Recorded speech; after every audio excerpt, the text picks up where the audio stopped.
L'histoire de Jack l'Éventreur, ce tueur en série dont l'identité reste un mystère, est ancrée dans le contexte troublé de Londres à la fin du XIXe siècle. En 1888, la ville connaît des bouleversements dus à la révolution industrielle. Les inégalités entre les classes sociales sont criantes et de nombreux habitants des quartiers pauvres, comme Whitechapel, luttent pour survivre dans des conditions déplorables. Les rues de Londres sont animées, mais sous cette apparente vitalité se cache une misère profonde. Les femmes, en particulier, font face à des défis extrêmes. Beaucoup d'entre elles se tournent vers la prostitution pour subvenir à leurs besoins.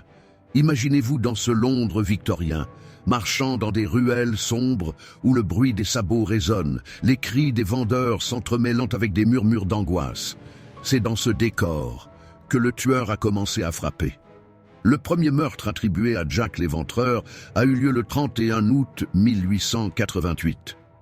Mary Ann Nichols a été retrouvée dans Bucks Row, sa gorge tranchée, son corps mutilé. Ce meurtre horrible a secoué la ville et attiré l'attention des médias. Le 8 septembre, Annie Chapman a été tuée de manière tout aussi brutale dans le jardin de la rue Hanbury. Sa mort a marqué le début d'une série de meurtres qui ont profondément troublé la population. Chaque crime était plus horrible que le précédent, et la peur s'est répandue comme une traînée de poudre dans les rues de Londres. Le 30 septembre 1888, le tueur a frappé à nouveau l'assassin Elizabeth Stride et Catherine Eddowes lors de ce qui est maintenant connu comme la nuit des doubles meurtres. La ville était en état de choc. Les gens avaient peur de sortir la nuit, craignant de devenir la prochaine victime. L'atmosphère était chargée de tension et d'angoisse, et les lettres envoyées aux journaux par un individu se faisant appeler Jack l'Éventreur n'ont fait qu'aggraver cette peur. Les enquêtes de Scotland Yard étaient sous pression. Les inspecteurs scrutaient les moindres détails, permettant de retracer les mouvements du tueur.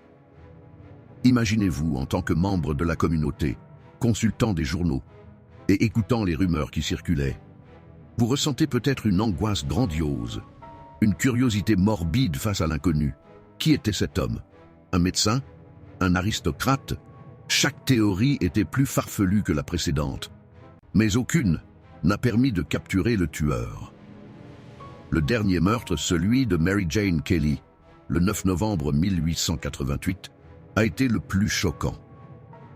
Son corps a été retrouvé dans sa chambre, dépecé avec une telle brutalité que même les enquêteurs les plus aguerris ont été bouleversés. Les détails étaient si horribles qu'ils ont laissé une marque indélébile sur l'imagination collective. Pensez à la terreur qui devait régner dans le quartier à ce moment-là. Les crises de désespoir des habitants résonnaient dans l'air. L'identité de Jack l'Éventreur n'a jamais été résolue et les théories continuent de circuler.